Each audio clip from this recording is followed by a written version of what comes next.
favorite business news. Today, we're going to continue talking about the topic of the week. For the ones who don't know, the topic of the week is business for managers. So today, we're going to have some special guests here in the studio, and also we're going to answer all your doubts and questions that you send us by Twitter. So keep tuning the news, and you're going to learn how to be a good manager. Welcome back, people. So we're going to start today talking, or remember that we are talking this week about professional communicative competencies in business areas and how to be a good manager. So we're gonna start. Remember the personal communicative competencies and their 6 objectives. So the objective number 1 is to progressive acquire native like English proficiency. The number 2 is to learn key business concepts from different functional areas. The third one is to improve public speaking skills. The fourth one is to sharpen sound business judgment. The number 5 is to challenge critical thinking. And the last one, but not less important, to expand quantitative skills and data. So 5 say capabilities. So now that we remind these 6 objectives, we're going to start answering your questions sent us by Twitter. The first one said, can you explain the 6 objectives, please? Of course, we have to start with the first one, that is to progressive acquire native like English proficiency. What this objective gonna say? This means that you have to know, you have to acquire a native English, because the people that you are going to talk with, the people that you want to listen to you, will understand you better if you talk like them, if you uses the words properly that they can understand you. So it's so important to talk like a native person for them to understand you. Number 2, to learn key business concepts from different functional areas. This is basically that you have to know keywords that are important for business areas, because the keywords will help you to be able to speak better, to communicate your ideas with the people who are listening to you, with your boss, with your clients, with another industries, etc. Number 3, to improve public speaking skills. This is so important. Why? Because when you improve your public speaking skills, this proof that you are able to communicate, that you are able to answer the question that people brings to you, that you can talk with your boss, that you can talk with clients, that you can also talk with another industries that wants to learn from you. So it's so important that you take away that if you are shy, you have to eliminate that from you, and you have to improve that you can speak in public, that you can be related with people, and it's so important. Number 4 is to sharpen sound business judgment. This basically is that you have to be able to judge the skills that you involve in this area, the material that you have. It's basically this, that you have to involve all this topic, and you will be able to sharpen these skills. The 5 is to challenge critical thinking. This is so important also, because this means that when you are a manager, you have to communicate your ideas, you have to be in situations that you have to defend your opinion, that you have to convince people that you're right. So you have to keep your balls straight in your opinion. You have to keep your ideas. So this is to challenge your mind to research information. You have to improve that what you're going to say or what are you saying it's true and it's right, and it is this is be a manager. And the last one, but not least important, is to expand quantitative skills and data sufficiency capabilities.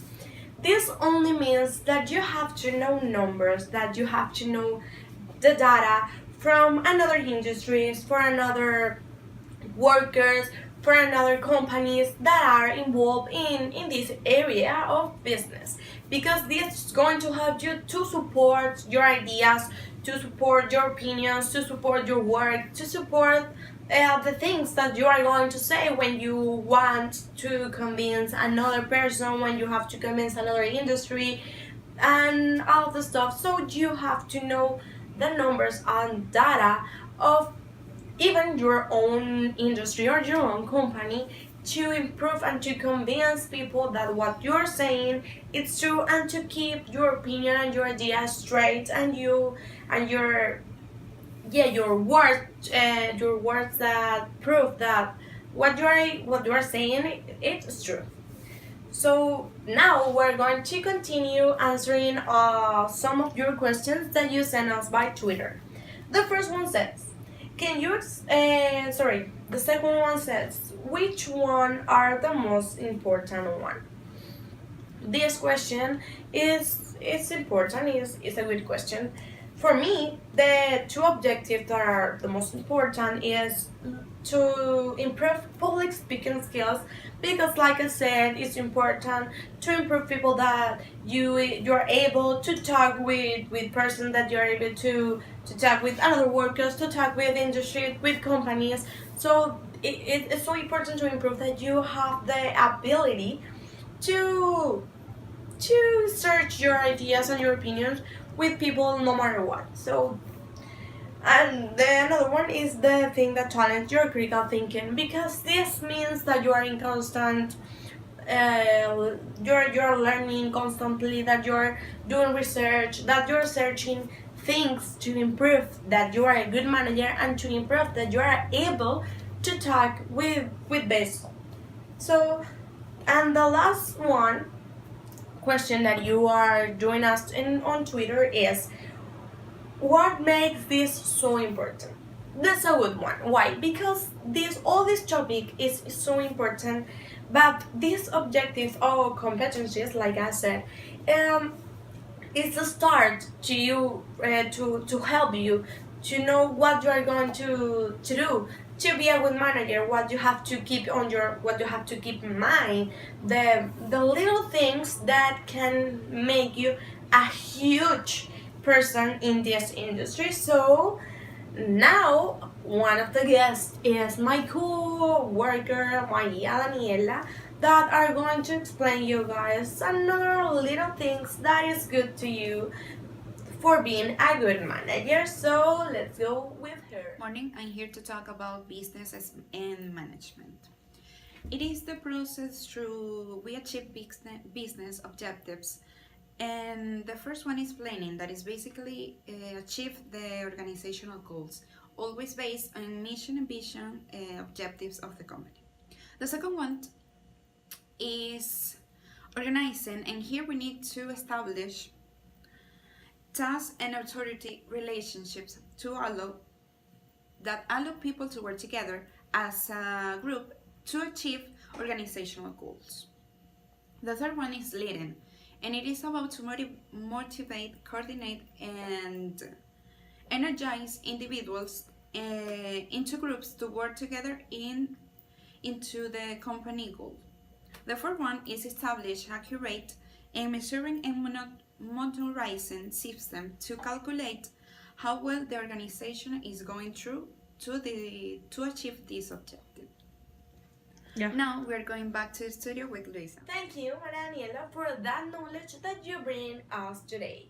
So now we're going to continue with Santiago, that he is going to talk about all this process and another stuff that I know that you're interested about. So let's go with Good Santiago. morning. Following the topic, now we're going with communication towards the managing functions.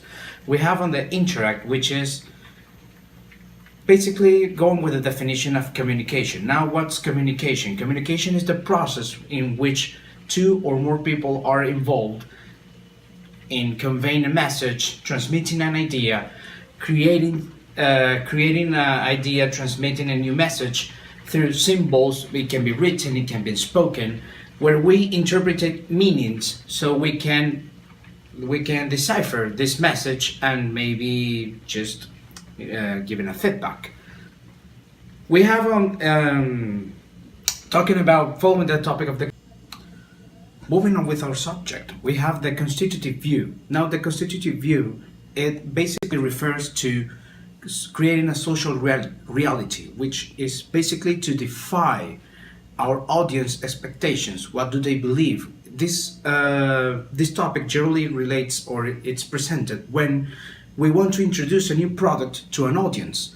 Say, for example, if you have a project, you have to state prices, place, using all the marketing mix, so you can transmit your new idea, so you can now the audience can actually believe, they can actually want your product. Now we have the informational view, which in the informational view we have we can say that is basically the mere transfer of information, the mere information transfer, which is basically memos, redacting emails, some post-it notes, where you are just conveying a clear message with, let's say, a notification. The meeting is going to let's say the meeting is taking place Saturday 5 p.m. Thank you very much. Have a good day. Now, comparing towards the constitutive view, requires more information, requires a more deep vocabulary, requires we can say in a more in a deeper lexicality. Now, regarding on my job, I work for Aldi, and in Aldi we focused, and how we are so successful in our sales is because, first of all, our main focus is on the marketing mix, the 4Ps: product, price, place, and promotion. We engage the price, having what is known as private branding. So what is private branding? Private branding, let's say you have the Frosties, the famous Kellogg's cereal, where the color is blue, the product it has a specific taste, a specific formula, and we develop something that is similar to that product, in which you can, let's say, you can question yourself, you can wonder yourself, this product is really similar to this product that I really enjoy, that I really like, it's tasty, it's everything that I like. Shall this product be? Maybe it is. Therefore, you are being questioned about what you want. Now, what if I offer that almost the same product, but less than half of the price? That's attractive, isn't it? Now, moving on is negotiate with prices. Now, the negotiation with prices, that's a part that it comes specifically with the producers itself. Let's say, for example, now we negotiate with the Kellogg's plant, developing this product that is similarly the same, but it's not the same. We're not tangling with the Frosties name, with the Kellogg's company. It's just creating something that is really similar, but not affecting their own property, their own intellectual property, their own image, their own copyrights. Therefore, it's legal. Now, with the streamlining approach. Now, what is a streamlining approach? The streamlining approach is we can define it in simple words as discard what is unnecessary. We analyze, we take different approaches, we take different approaches into account and see which one of them is the most efficient, the one that takes less resources, that less activities, less money, and we actually apply that in order to make it the process to be more efficient with the less steps necessary. I'm really thankful for the opportunity given to me. Thank you very much, Lisa. Now moving back to you.